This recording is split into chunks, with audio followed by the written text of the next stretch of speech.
கருவேப்பிலை சேர்த்துக்கலாம். 2 காஞ்ச மிளகாய் சேர்த்துக்கலாம். எடுத்து வச்சுருக்க வெங்காயம் சேர்த்துட்டு நல்லா கிளறி விட்டுக்கோங்க. இப்போ இஞ்சி பூண்டு பேஸ்ட் 1 ஸ்பூன் சேர்த்துக்கலாம்.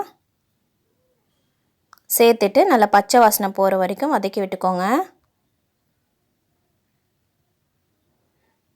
இப்போ பச்சை வாசனை போயிடுச்சு. நம்ம எடுத்து வச்சுருக்க மசாலா தூள் ஆட் பண்ணிக்கலாம். நல்லா கிளறி விட்டுக்கோங்க. அதுக்கப்புறம் நல்லா மசாலா பச்சை வாசனை போன பின்னாடி நம்ம மட்டன் சேர்த்துக்கலாம். மட்டன் சேர்த்து கிளறி விட்டுக்கோங்க.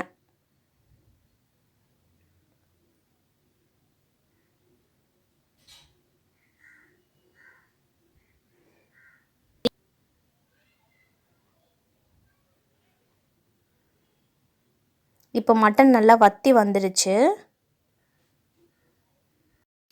இப்போ மட்டன் வத்துனதுமே நம்ம மிளகுத்தூள் சேர்த்துக்கலாம்.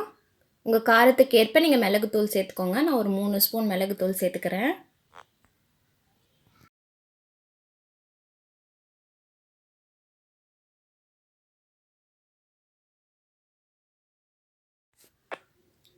மிளகுத்தூள் சேர்த்துட்டு இப்போ மல்லி கொஞ்சம் தூவி விட்டுக்கலாம்.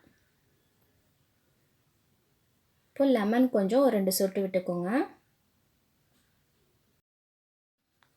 அவ்வளோதான், நம்ம மட்டன் சுக்கா ரெடி ஆயிடுச்சு.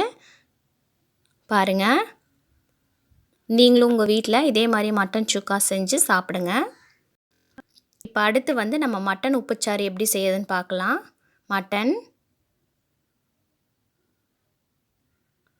இஞ்சி பூண்டு பேஸ்ட், தேவைக்கேற்ப மிளகுத்தூள், ஒரு தக்காளி போல் கட் பண்ணி வச்சுருக்கேன். அப்புறம் ஒரு வெங்காயம் போல் கட் பண்ணி வச்சுருக்கேன். 2 காஞ்ச மிளகாய், எண்ணெய், சோம்பு, அப்புறம் மசாலா தூள் 1 ஸ்பூன் சில்லி பவுடர், 1/4 ஸ்பூன் மஞ்சத்தூள், 1/4 ஸ்பூன் கரம் மசாலா. இப்போ அடுப்பு பற்ற வச்சு பாத்திரம் வச்சுக்கலாம். பாத்திரம் காஞ்சதுமே நம்ம எண்ணெய் சேர்த்துக்கலாம். எண்ணெய் சேர்த்துட்டு சோம்பு சேர்த்துக்கோங்க. கருவேப்பிலை சேர்த்துக்கோங்க. 2 காஞ்ச மிளகாய் சேர்த்துக்கோங்க. வெங்காயம் சேர்த்துட்டு நம்ம வதக்கி விட்டுக்கலாம். இப்போ வெங்காயம் வதங்கினதுமே நம்ம இஞ்சி பூண்டு பேஸ்ட் சேர்த்துக்கலாம்.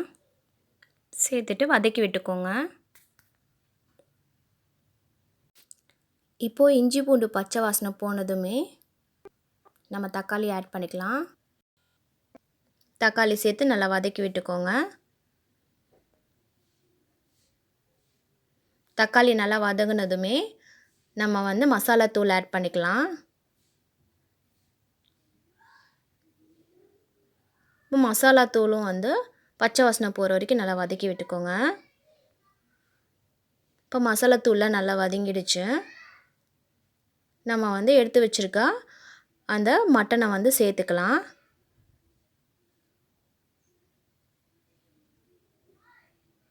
சேர்த்துட்டு நல்லா கிளறி விட்டுக்கோங்க. இதுக்கு வற்றணும்னு அவசியம் இல்லை, நம்ம தண்ணி மாதிரி தான் வைக்க போகிறோம். இப்போ தேவைக்கேற்ப தண்ணி ஆட் பண்ணிக்கோங்க.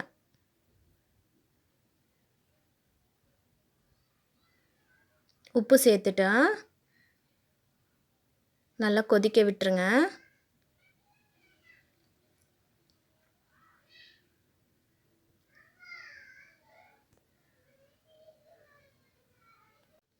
இப்போ நல்லா குழம்பு கொதித்து வந்துருச்சு. இப்போ இந்த ஸ்டேஜில் மிளகுத்தூள் ஆட் பண்ணிக்கோங்க. இந்த மிளகுத்தூள் கூட உங்கள் தேவைக்கேற்ப நீங்கள் ஆட் பண்ணிக்கலாம்.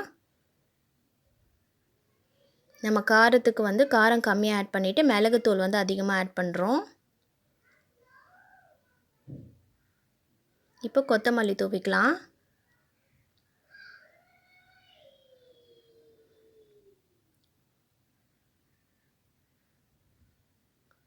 அவ்வளோதான், நம்ம உப்புச்சாறு ரெடி ஆயிடுச்சு. இந்த மாதிரி உப்புச்சாறு நீங்கள் வீட்டில் செஞ்சு பாருங்கள். குழந்தைங்க நல்லா விரும்பி சாப்பிடுவாங்க. கறி சாப்பிடாத குழந்தைங்களுக்கு கூட நம்ம இந்த உப்புச்சாறு செஞ்சு கொடுக்கலாம்.